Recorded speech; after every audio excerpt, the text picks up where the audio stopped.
अल्लाह अस्सलातु वस्सलामु अलैका या रसूल अल्लाह सल्लल्लाहु ताला अलैहि वसल्लम। अस्सलामु अलैकुम व रहमतुल्लाहि व बरकातुहू। हज़रात, ये रमज़ानुल मुबारक का तीसरा अशरा है और रमज़ान शरीफ आखिरी अशरे के दौर से गुज़र रहा है। माह रमज़ानुल मुबारक की अहमियत व मानवियत, ये वो महीना है जिसका हर मोमिन साल भर इंतज़ार करता है। सहाबाए किराम महीनों पहले इसका तज़किरा शुरू कर देते थे और उसकी तैयारी में लग जाते थे, जैसा कि उनके यहाँ कोई बहुत बड़ा मेहमान आने वाला हो।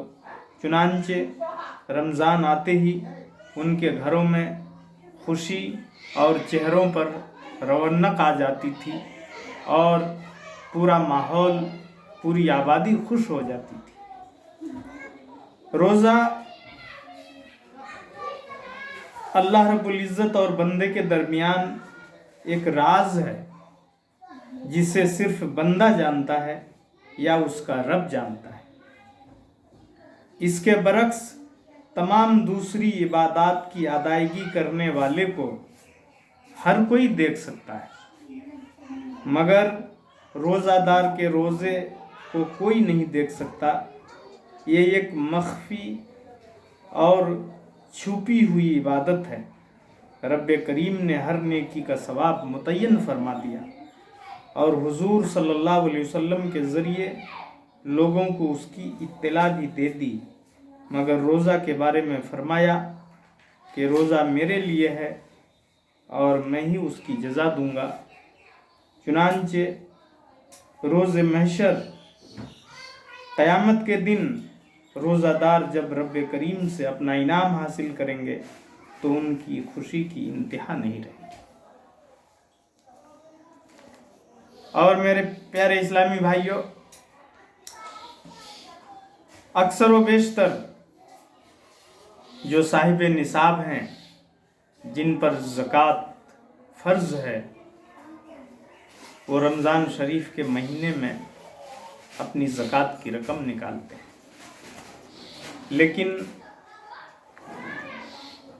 ज़कात की रकम के ज़्यादा मुस्तहिक कौन लोग हैं, किनको देना सबसे ज़्यादा अफजल है? ये तो तिजारत का सामान, रुपया पैसा, सोना चांदी के ज़रिए से जो साहिब निसाब है उस पे ज़कात फ़र्ज़ होती है और वो पैसे की शक्ल में, रुपये की शक्ल में ज़कात निकालता है। लेकिन इसी में ज़मीन से पैदावार का मामला है, तो ज़मीन से जितनी चीज़ें पैदा होती है, चाहे वो गेहूँ हो या मकई हो या धान हो या पाट हो या जो भी चीज़ ज़मीन से पैदा होती है, उस पर उश्र वाजिब होता है। अब उसके मुख्तलिफ तरीके हैं। आसमान के पानी से हुआ तो कितना उश्र, 10वां हिस्सा वाजिब होगा, या मशीन के पानी से पैदा हुआ तो 20वां हिस्सा वाजिब होगा। लेकिन हमारे इलाके में एक रिवाज है कि लोग सब्जी तरकारियों से उश्र को नहीं निकालते। जैसे भिंडी है, परवल है, टमाटर है, हरी मिर्च है, साग है, खीरा है, तरबूज है, खरबूज है, यानी इन सब चीज़ों से अक्सर लोग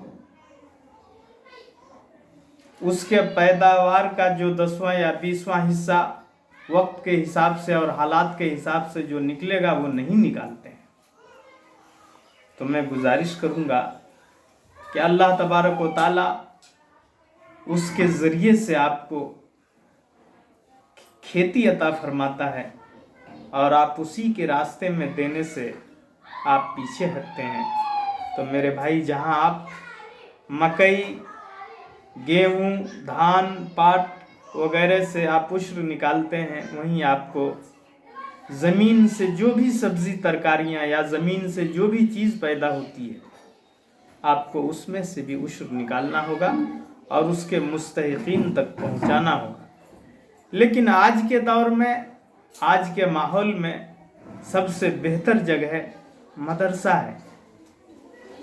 हमारे इलाके में अल्हम्दुलिल्लाह आज लड़कों का भी मदरसा है, लड़कियों का भी मदरसा है।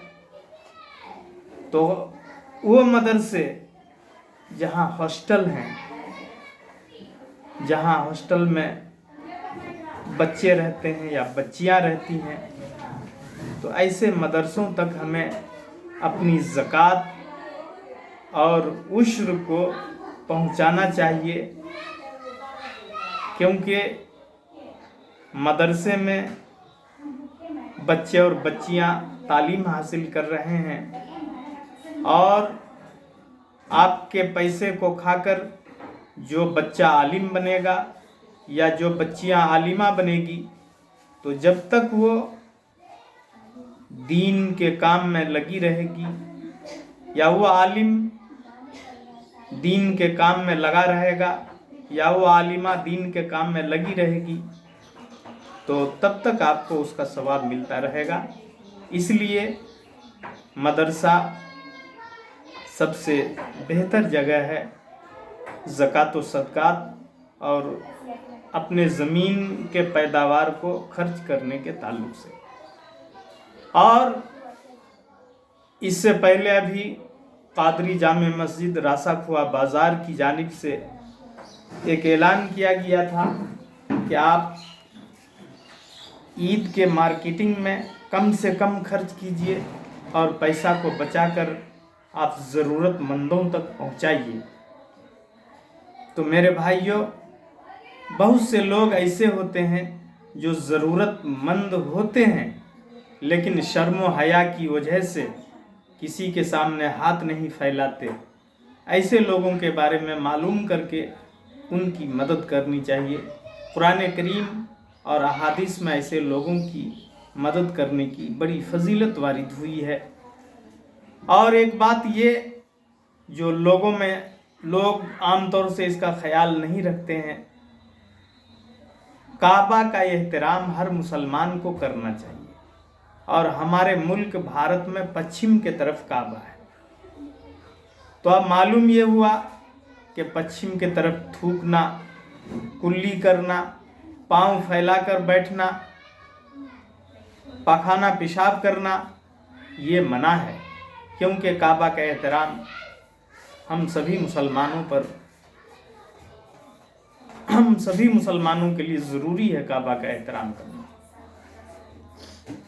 तो अल्लाह रब्बुल इज़्ज़त की बारगाह में मैं ये दुआ करूँगा कि अल्लाह तबारक व तआला अपने हबीब के सदक़े में हम सभी लोगों को काबा के एहतराम करने की तौफ़ीक़ अता फ़रमाए और साथ ही साथ पूरी दुनिया और हमारे मुल्क हिंदुस्तान में ये वबाई बीमारी यानी कोरोना वायरस जो अभी देख रहे हैं, ये बीमारी फैलती जा रही है, तो इसके ताल्लुक़ से हमें समाजी दूरी का ख़याल रखना चाहिए और साथ ही साथ मरकज़ी और सूबाई हुकूमत ने जो गाइडलाइन तैयार किया है हमें उसका पालन करना चाहिए।